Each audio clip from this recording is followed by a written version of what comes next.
Good evening, ladies and gentlemen. Welcome back to the Shadow and Sun Show. Today, we will be reviewing The Blasted Wastes.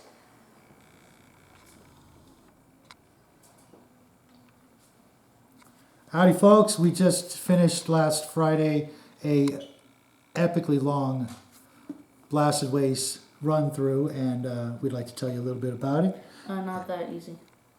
Yeah, it's it's not the roughest place we've been to playing Shadows of Brimstone, and we picked the longest possible scenario that there is. We actually messed it up. We're not going to be reviewing the canyon, which I guess just delays it long enough for us to do what we were planning to do. Anyways, we only played the middle scenario where you're sort of holding the line, waiting for the monsters to come to you. Because we usually expect the third one to be the one that introduces it, but that wasn't the case. It was actually the second one. Yeah, so it was a rather lengthy means game. That there's only one canyon mission. We started after dinner, and once again, two canyon missions. once again after midnight, we were still playing the mission. We were actually finishing the mission at midnight. Yeah, but it was like twice as long as our Caverns of Cinder mission, because at least in that one. Yeah, the monsters just kept coming. They kept coming and coming. Because that one we only had like 2 encounters. Yeah, well, no, we had the magma fiends. Right. And the final encounter, and that was it. Yeah, but this one we had waves of shikari, we had waves of sand crabs, waves of what are these guys called again? The wasteland scavengers, and was there anything else that we fought against? No, that was actually all we fought against. And stranglers. That's right, we had some stranglers. Massive stranglers, or whatever they're called. So let's dig right into it. Of course, you have the handy dandy scenario and rulebook, which I can see. It was well done. Once Yeah. again, it had a lot of new things, new rules. The scenarios seem to be pretty okay. It's got this game mechanic where it actually tells you what time of the day it is. We didn't do anything with that. We were inside. We're actually going to make a Blasted Waste Part 2 review a few months from now. Mainly talking about the Terralisk, which we didn't encounter yet. Right. Not the sand crab, the burrower and the Terralisk. Not the Terralisk, the sand kraken. Yes. That's what I meant. But this is kind of a neat game mechanic where, depending on the time of the day, you'll have acid, rain or storms and things like that, and dust storms and various things like that. It's also got a brand new wasteland barter town, which we didn't actually get to because it was so late. Again, it'll be part of our Part 2 review. We will probably play this again this weekend and finish up that actual mission, because we were dog-ass tired at the end of the night and just didn't want to go through the town and the travel hazards and all that. But it seems like it's a little bit less deadly than your regular town excursions, especially if you go into the Old West town, which we will also be doing a video on later. Maybe a few months from now. Yeah. And maybe of not course, next month, because we're probably not going to be doing any mission review that month. it's got your usual assortment of counters, and caps, map tiles, side bag tokens, stun, bleeding, all kinds of markers like that to terrorize your party with. It has a few of the more common ones, because I'm pretty sure bleeding and stunned are a lot more common. Yeah, I think they're in other expansions. It's got, all kinds of mission-specific tokens, liquid darkstone. I think that's from the other. I don't think that it has liquid darkstone. No, I think that's we just put that in another bag. Yeah, it has I'm some 99% sure it doesn't have liquid darkstone. Counters for other monsters that you may not have, which is always handy. I don't know if you don't actually have those miniatures, which is kind of a 50-50 shot whether or not you have the different types of undead that were in the actual Swamps of Death. There is a nice stack of cards for all kinds of things, from encounters, artifacts, growing dread, the map tiles, all those things. I really like the tiles that came with this set. There's all kinds of canyon and or Blasted Waste tiles, very sci-fi, wrecked starship looking things, giant bones of dragons or something like that, I'm guessing. Your more starship interiors, passageways, ravines, things like that. A new starting map tile. Acid pools. More starship interiors that have been blasted by sandstorms, bones, strange looking pits for the sand crabs, I'm guessing, to come out of. All in all, this set of tiles is actually very evocative. We really, were able to immerse ourselves into the idea. One thing I really liked with some of the tile pieces that they gave you were these, where are they? Over here, I think. Where they actually have some, let's see if I can find them real quick. Where they lead in and out of the mines to the canyons, or from the canyons to the blasted waste instead of your typical. Well, it's not actually to the canyons to the blasted waste.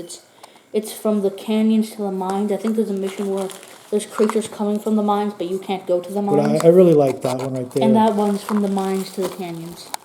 As opposed to just your portals, which, you really didn't. I'm pretty sure it's just a way to travel between the mines and the canyons only. Right.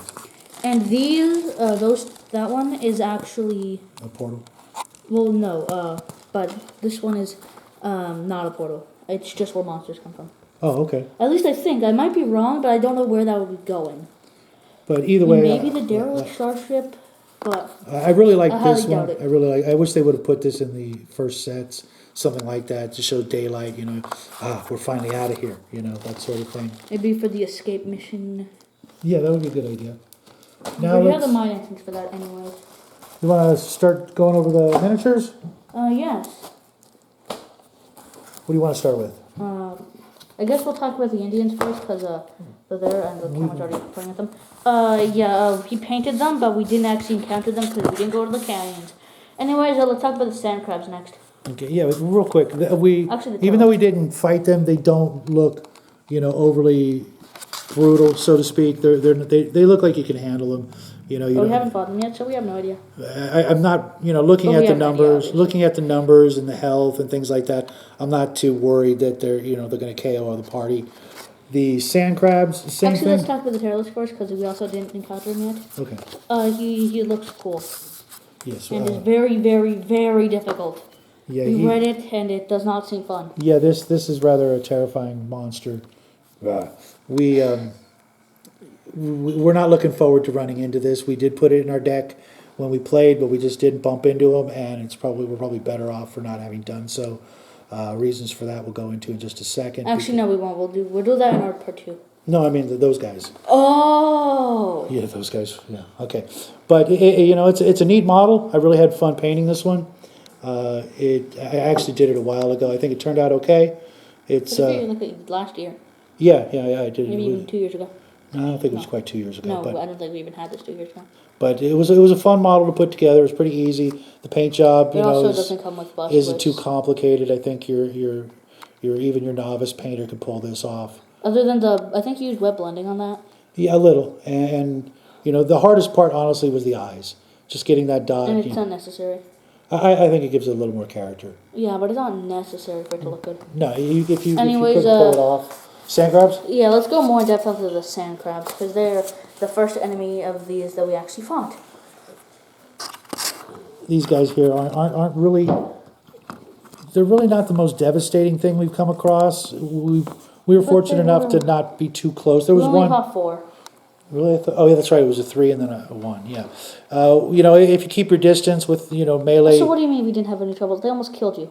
Well, yeah, but they almost always kill me. My cowboy character can't hit the broadside of a barn with a bazooka, even though he should be able to just take things out lickety-split.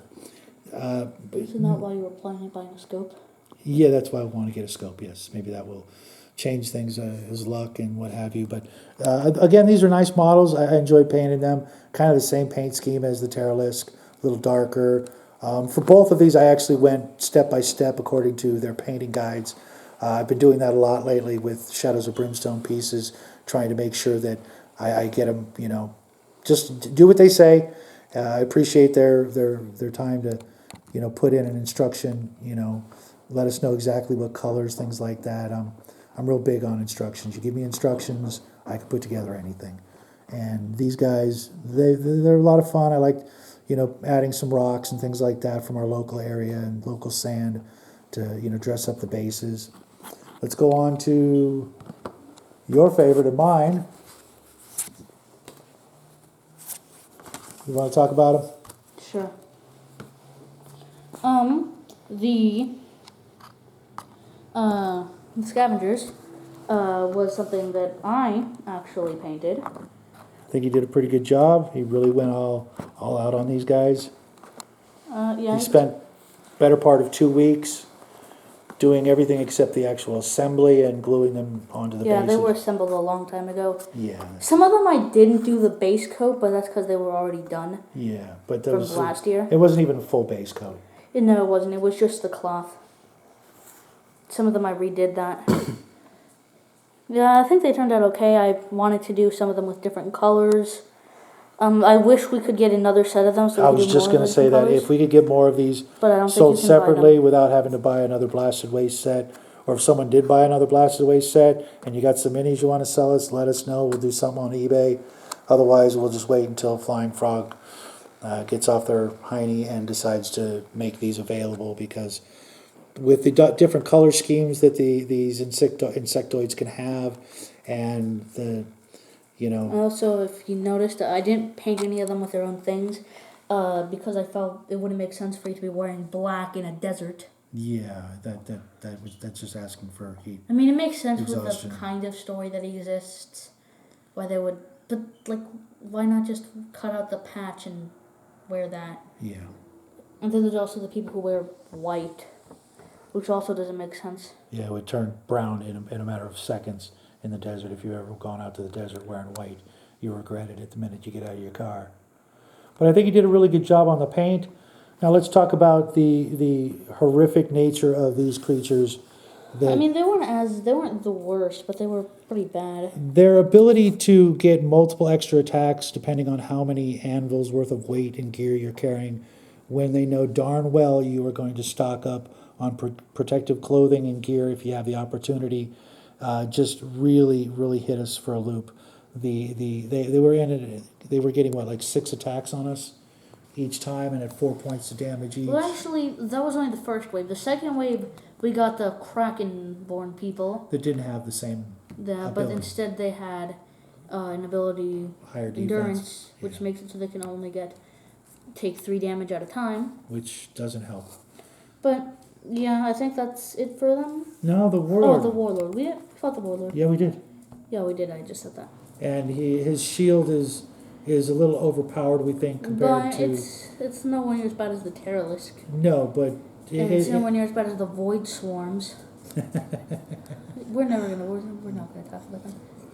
my basic tip, if you're going to put these in your game and you're going to use them, you might want to do it early on in your playing experience, so you don't have to fight them at brutal, and so you don't have to worry that you've accumulated enough gear to be able to survive brutal, and thus be penalized for having so much protective equipment and other gear. There's no provision in the game for leaving your belongings with someone you trust, or at a bank, or even in the stagecoach, which makes literally no sense whatsoever. The stagecoach should have a lot of inventory. If you've got a party of 3 or 4, the stagecoach can hold 6. You ought to be able to, leave some gear in the stagecoach. Like maybe 10 items per seat. If you can leave your stagecoach outside the dungeon and nobody steals the stagecoach, there's probably a pretty good chance no one's going to steal what's inside the stagecoach, let alone eat your horses and leave you without a ride to get home. So our suggestion would be, this is another one of those supplements that you might want to hit early in your career. Hit it, do what you can, explore, go through a bunch of missions, and then never go back. Because if you go back once you're in the brutal levels, you can still go back though. There's still some pretty good stuff that's worth getting. Yeah, if you haven't cleared out your artifact deck, and or you got the new artifact deck and you want to go back, just sell off anything you don't need that has an anvil in the weight allotment, because it's a sneaky Well, I mean, those guys underhanded don't have it. Only the way to really beef up the attacks on the monsters. And when we actually realized what we were dealing with, we had to back up and deal with them at long range, just so that we wouldn't, be looking at 20, 30 points of damage from one attack, from one creature, hitting us for 24, up to 24 points of damage. But don't get us wrong, we really love this expansion. yeah, overall, pretty good. I liked it. Yeah, I'd rather go here than Cinder. I will say that. I don't know if I could say the same thing about Tradera. We haven't been to Tradera. I know. We haven't we've been to Dragana. Or even the Western Town. The Western Town scares me. But it's a great expansion. It's a lot of fun. The miniatures are fantastic. Some of the best out of all the expansions. Even though I didn't look forward to painting the Ghost Tribes, I ended up having some fun with these. I'm not done painting them, as you can tell. I didn't What is he doing? Just trying to get into the show again. But that's it for us tonight. Hope you enjoyed our videos today. Please, like and subscribe if you haven't already. Leave a comment, because that helps the algorithm. And we hope to see you soon. We'll be back Sunday with our painting video. And until then, have a great weekend. Thanks for stopping by. Good night.